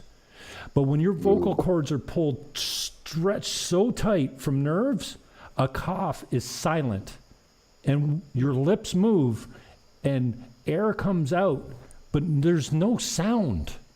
I was so scared, and as I worked my way through my stage fright and my fear, I got my voice back, and I started talking about proportional representation and carbon tax and carbon fee and dividend and all these things that I didn't really completely understand. And then I went to Toastmasters and said, I'll never do this. When I left the radio station at Seahow, I had a 1984 Delta 88, a Brougham. I called it the couch on wheels. It was tan, and it was propane and gas. It was one of the, no one had a propane vehicle. I did. I bought it. I'm trying to figure out, where did you put the tank? Yeah, it's in the trunk, and you could switch over. If you were driving, you could switch over. First hybrid. Yeah, it was classic. So I'm driving down Forks Road with my hands out the windows. I wish I could remember the song that was playing, screaming at the top of my lungs because I just conquered my greatest fear. I went to speak and my voice was gone, and I worked through it, and I did a political debate on the radio live for 2 hours, and then I made up my mind right then, I'll never be that scared and unprepared again. I wasn't unprepared. I was unprepared for the nerves. I was prepared to speak to politics. I had all my notes. I had gone over it. I went to my buddies in Mississauga the night before and jammed all night and recorded it and listened to it in the radio in my car on the way home, and then got very little sleep and woke up and went to this thing. So I went to Toastmasters. I got 10 speeches done. Now I can stand and deliver in front of thousands of people, and man, I just get energized when I'm in the back and in the green room. I'm like, go up there and do your magic. Yeah, I think I feel similar to you in some phases. Love it. I remember the first time I've interviewed. It's one thing to speak in front of people, but it's also to interview very influential public figures. When you take someone like Cardone and his wife, who's billionaires, and they're talking about real estate, how to 10x. You know, your question's got to be spot on because you have literally like a minute and 2 questions, and hope the questions are so good it can lead on to him speaking for 8 minutes, right? You know, Akon, on the other hand, you know, a young gentleman who's building an entire city in Africa, you know, using, you know, like blockchain technologies, you know, new advances, you know, that's a big deal. Damon John, who's probably one of the most prolific or probably as popular sharks on Shark Tank, you know, interviewing him and asking these guys questions sometimes, you know, you're like, what do you ask Damon John, right? This guy's being solicited every day, you know, for millions of dollars. And I'll never forget the question I was able to ask him. And it's funny because a lot of people don't know he's Trinidadian. He's from the island, just like myself. And he said, and I said, what is the #1 tool you think that all young people should at least have access to if they want to be successful or at least have a relevant place in life? And he just pulled out his cell phone. He said, this is it right here. He said, this cell phone is really the great equalizer, right? Equalizer, I'm sorry. And I had an opportunity to even speak with Jordan Belfort from the movie, what is it, Wolf of Wall Street. And I asked him the same question, you know, about Bitcoin. Said the same thing. It's a great equalizer. So, you know, when you speak to these folks, you have these questions and you do get into this space where you can be nervous, but you have to understand, man, at the end of the day, you know, they are waiting for you to ask the questions that others are not willing to. And they're more than happy to answer the question if you have the balls enough to answer it. And that's why when you meet these folks, you want to ask the questions that make sense, that you can translate into your own life. Well, maybe I'm gonna put that on my list of goals. My short-term goals is to be starstruck, because who would I be starstruck by? I don't know. I don't think I think I just look at my interviews as business now. I mean, I did the eulogy for my mother's funeral, and it was all business. I didn't break down on the lectern. I mean, I broke down on the pew when I got off the lectern, and I hate when people call it the podium. You stand behind a lectern, you stand on a podium. And yeah, maybe Gavin McInnes, I'd feel a little weak-kneed. Jordan Peterson, for sure, because I've thought about, you know, who would intimidate me. And I always, you know, my mother cried for weeks when Elvis died. And when Andrew Fletcher from Depeche Mode died, I was crushed. And I didn't even know who Andrew Fletcher was. He's like the third man at Depeche Mode. He was the business guy. He didn't have a front position at all. He's not Dave Gahan, and he's not Marty Gore. He was the third guy. And you know what? For 3 weeks or 3 months, every time I put Spotify on, it was nothing but Depeche Mode. I felt like I lost a family member, even though I didn't know this guy. And I'm like, I wonder. David Bowie died. Oh, I love David Bowie, like, you know. And I think, Roger Waters from Pink Floyd. I don't know. And then I was watching Gavin McInnes the other night. I'm like, Gavin McInnes is so funny and just wow. I've become a real fan. And I'm like, oh shit, I hope he lives forever, because he makes me laugh every day, right? But I often think of like, shit, when someone goes, is somebody going to screw me up as badly as my mother was screwed up when Elvis died? Well, you got an answer for that? Who is somebody that's going to... Like, I'll tell you one thing. My former business partner, when I first entered business in the physical therapy space, he was a huge Kiss fan. I didn't understand how Kiss fans were a special breed of me either. Fans. I didn't And, them. you know, prior to him passing away, you know, he went to multiple farewell final concerts. He managed, this is crazy, right before he passed away, and when, you know, God bless his soul, my former partner, we actually buried him in his, he had a Kiss guitar. This gentleman was truly a fan, and I didn't understand, you know, what being a fan was for anyone. I mean, my son actually literally was named after Michael Jackson, because I was a fan of Michael when I was a kid. I remember winning my first black and white TV. Okay, and it was because of doing the moonwalk and doing some of the songs that he did back then. But to make a long story short, when you are a fanatic of someone, man, it's another level. And this guy, he was a Kiss fan. He was a Kiss fan. And you know, that was, I never seen him, like, if he acted this way for a farewell or a final concert, which I think Kiss still does final concerts like every couple years or every year now. Does it ever end? No. I'm not really sure, to be honest with you, but I hear Guns N' Roses is coming back. Yeah, no, they will do every time they want money, they'll do a last concert. And that's what I mean. I thought you were talking specifically about Kiss. No, just the farewell. He would go. He's like, for the 10 years I knew him, he would go to their final concert every 2 years. Oh, I see. So that's what I meant. Like, not just a diehard fan, but would go to their never final concert. Amazing. But yeah, man, it's adamant to have heroes or these people you look up to.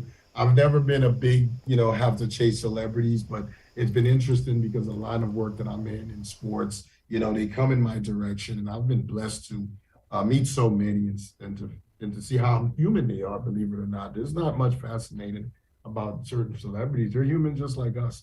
Their problem is just more 10x, that's all. Well, I wish you had got with my boy Jalen Hurts and the rest of the defense of the Philadelphia Eagles before they went to the Super Bowl this year, man, because the defense came away with no sacks and no interceptions, no points. And like, what happened? 55? Brandon Graham, Bee Gees. Where were you guys? What happened? No blitzes? What? The defensive coordinator. Oh my God. I can't even believe I brought that up. Let's switch the topic. Where did you watch the Super Bowl? I watched the first half down at Kaloke, and then I went back the next day and listed the restaurant for sale. So it's actually 50 grand. It's a good little business, man. She's got good numbers and huge margins. She said she brought out steak and shrimp. I had the special at, she opened just for my cousin. My cousin came down. They stayed at Casa Marina. They ended up at Kaloke, and they convinced her to open up and cater to this table of 12. Just a private party. So I got an invitation, and Mikey says, listen, we told her to pick up 6 steaks, and nobody's buying steaks, so, like, will you eat a steak? I'm like, sure, I'll have a steak and shrimp. And I'm like, I don't think I can stay the whole game. Like, I'll watch the first half, but at halftime I got to go because I have to be alone to watch this. And as it turned out, I had to be alone to suffer in complete solitude. She brought out, I can't remember, sirloin or something like that with 6 shrimps on top. And I thought it was $16.95 American, but it was 1,695 pesos. Dude, that thing cost her like $4 to bring to the table. And she sold it for 32. Like, maybe I'm just ballparking. The point is, she's got a good margin. So I watched the first half at Kaloke. I listed the business for sale the next morning, which kept me relatively sober. And then I came home and I watched the last half here by myself, and I didn't cry, but I was not happy when I went to bed.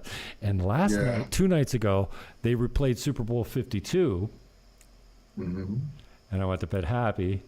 And here's the thing, AJ, I'm watching Super Bowl 52, getting stressed out at the end, even though I know they win. What's going to happen, right?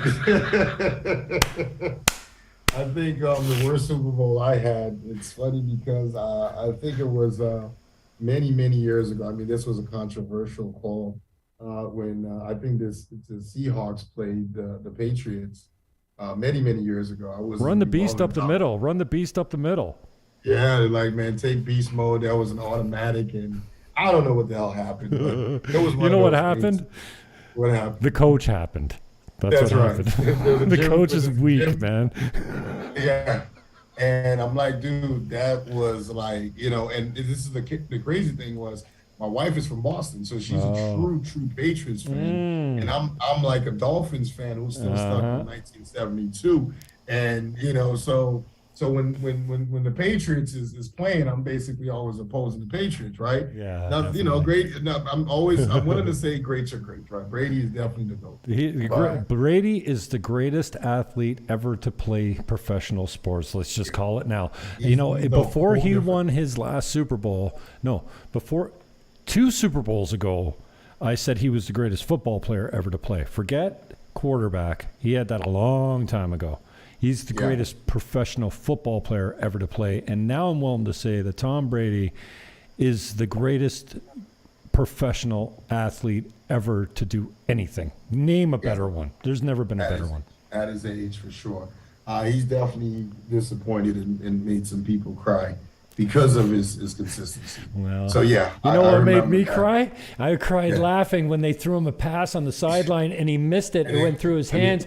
And then Nick Foles got the Philadelphia special in the end zone by himself. Like, what? 4th and 1 at the end of the half? Everybody was dumbfounded. What the hell just happened? And now the Philly special is it's ours forever, man. Yeah, there's been some pretty good Super Bowls. I've seen some pretty good, cool finishings. I love watching. I think the Mannings played each other once, and head to head. So there's been some. I'm surprised the Manning boys. Like, I've always hated the Manning boys because they used to beat me, our Eagles all the time. But they do this. ESPN2 version where they sit around and talk shit, and they have guests on during the game. And it's actually pretty good. I mean, they're very good. It's like, you know what? I still wish that Troy Aikman would blow a quad when he leaves the booth, because I still hate Troy Aikman that much because he's a cowboy. But Tony Romo comes off the field and is instantly one of the best broadcasters ever in national football. Like, the guy, you just can't. He's like Tom Brady. I hated him forever, but at some point you got to acknowledge he's the greatest ever. He's the GOAT, man. And Tony Romo, I hate him still. The obvious slur that I use on Tony Romo, but I never wish that Tony Romo would blow a quad when he leaves the booth, but always. That sponge head Troy Aikman. I wish he would blow a quad when he leaves the broadcast booth all the time. Yeah, man, those guys are great. I mean, a lot of the athletes, man, they've gone on to, at least I would say different sports, different. I mean, I love basketball only because these guys don't end up as injured or banged up as the football players. So they go on to do really good work. Or CTE. I think it's tough. And that's one of the main things that we have one of our main products called the NAD. It's actually designed for the restructuring of the chromosomes because of CTE that athletes in some cases do suffer. So this to give you the etiquette and the potency of the products. But I think we've highlighted a lot, Jim. I mean, we covered, I feel we covered a lot.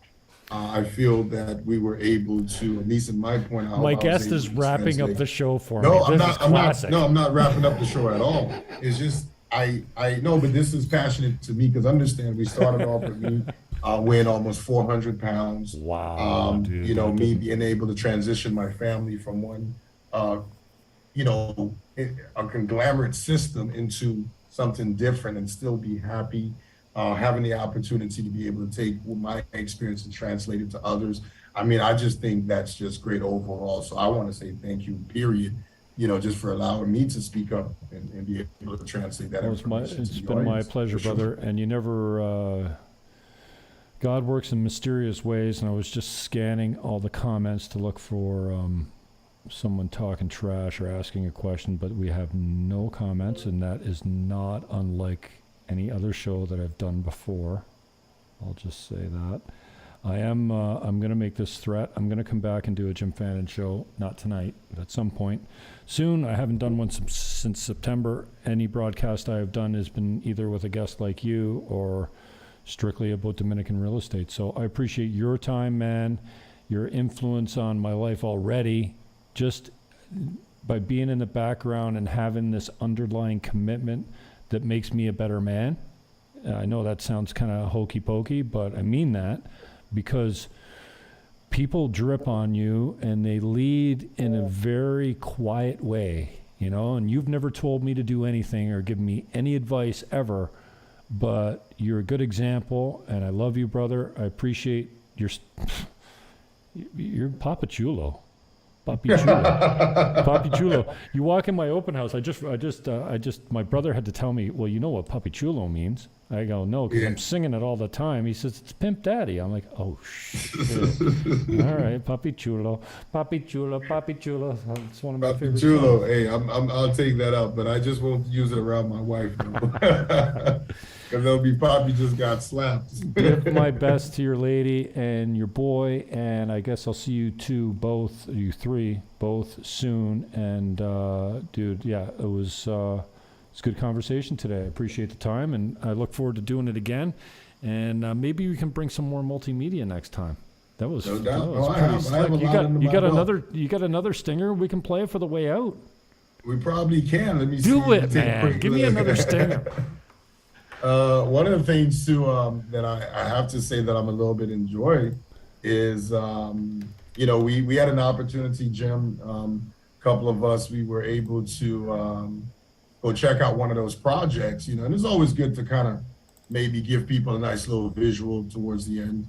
Let me go ahead and play this. I'm gonna see. This is one of the projects that we had an opportunity to visit. It's with Sasua Ocean Village. It's Laguna City. You tell me if you're cool with it, Jim. No, hit it. Full screen it though. Okay, good, perfect. Laguna City, yeah, starting at 109, 50% financing.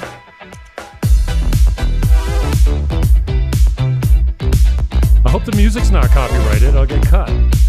I don't need a strike right now. 109 USD. What? Five grand will hold it for you. Yep. You can buy a building for 2.1. There's 19 units in it. Run your own hotel right in Sasua Ocean Village. I'm glad you brought this up.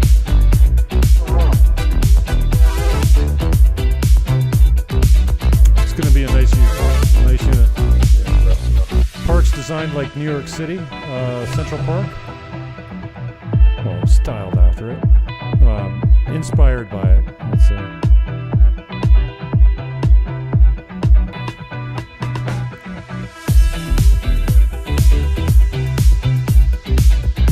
Better not give me a YouTube strike for the music. I'm going to be pissed. Top 15 years tax exemption, that's good. Okay. Give me a second. I'll make sure I can give you right to wrap it up. You done? I'm getting a red light on my my bandwidth. That's no good.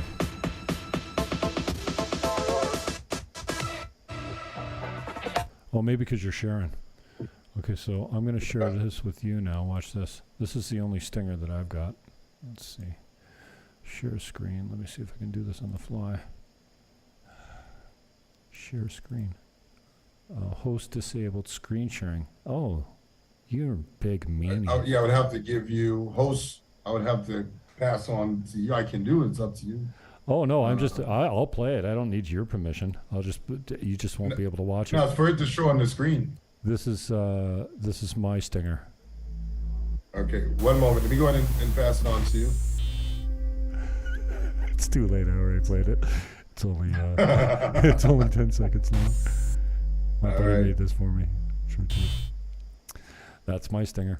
I hope to get a nicer one, and I guess I'm talking to the right guy to do that. Brother, thank you very much for your time. That was a quick, what are we at? Oh shit, 2 hours, bro. What the fuck? We stretched that out for 120 minutes. Good information, good information, good knowledge, and hey, Wow. That's the beauty about being where we are. That's cool. I'm going to George's, Casa Manana. George's Oasis Bar, right down the street. The grader came in today, and we have a hill that comes up Caribe Campo and then goes flat across to the school and then comes up again. That flat part in front of the school takes a real beating, potholes, and it holds water, and it's horrible. I don't know why they even built in speed bumps, because you don't need them because there's so many potholes. Today a grader come in and took it down 8 inches, ripped up all the hydro and all the water lines that they had run across the road for 20 years. Yeah. What is this? I'm used to a speed bump going like that. You're right. What's this? What is this?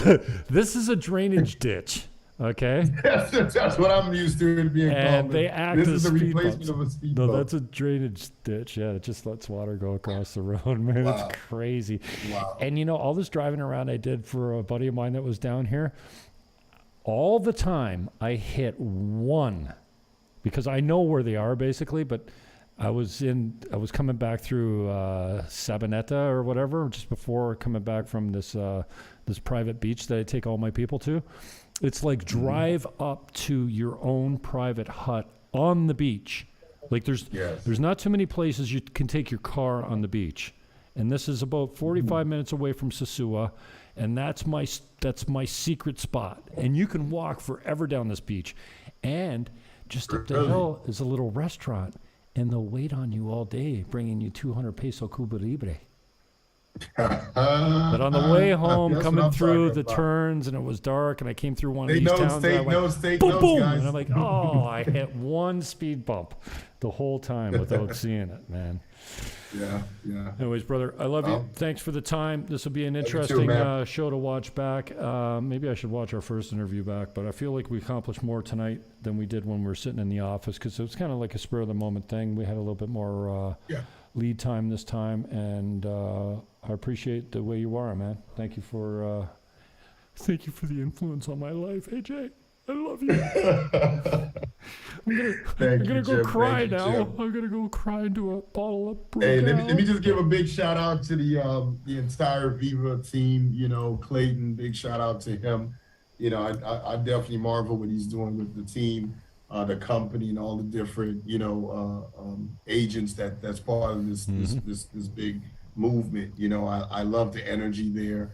I love what everyone stands for. I love the transparency. And I love the grit and the heart, which we all have, and moving forward to be able to. I've never used, I don't like using the word take over, but I'll say this: in the next couple of years, I think we're going to put a big dent in this market, and we're going to help a lot of people win. So you know what? Big shout out. You said a lot there, man. Thank you for that. And you know what? We want to help you. Maybe not leave your country, but just put a safe investment offshore, where your money is safe, and I mean, it's income that's not in your country.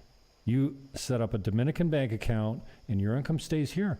And when you come down, you can visit your money. With interest. Yeah, exactly. With babies. So yeah, let us help you get, oh man, I just ran out of disk space. I hope this doesn't corrupt the whole. That doesn't matter. It's out there anyways. I always record as a backup, but I really don't need it. It's on multiple channels. So thank you, my brother. All the contacts are in the show description. Oh, what? Get out of there. If you want to contact my man, all the contact information is there. My brother, I will see you tomorrow in the office at Viva Dominican Properties and Cabarete at Ocean Dream Plaza, right at the only streetlight in Cabarete. And now I'm starting to get sweaty because my hey, guess what? We're wearing hard hats right tomorrow, head, Jim. Man.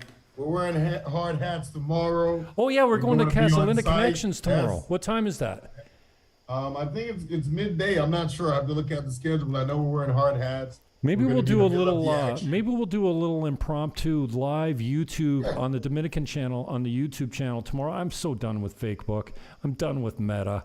You know, I'm still. Hey, no one has sexually assaulted me more than YouTube. I didn't know what you meant, but I knew exactly what you meant.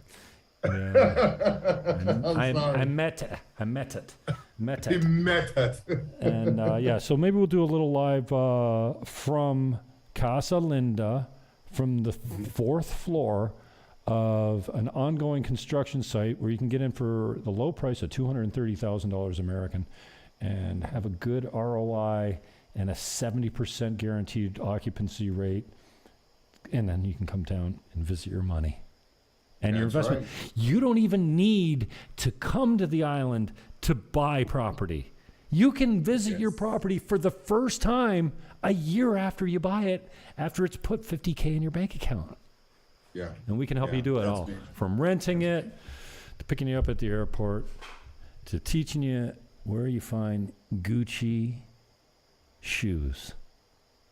Papi Chulo, my brother. All right. Hey, that's when you marry well, okay? Get that's off my wifey's screen. Gift. All right. Bro. That's a previous gift, my friend. I'm still holding on to it. Are we done? My story. That's it. We're done. I'm out. All right. Thank you, Jim. Peace out. Love you, bro. Wow. Ciao. That's how you do that. You just leave the room hard. I don't mean, you know what I mean. It's a hard cut out. Just leave the room. Just exit. Here's where you find him on the YouTube.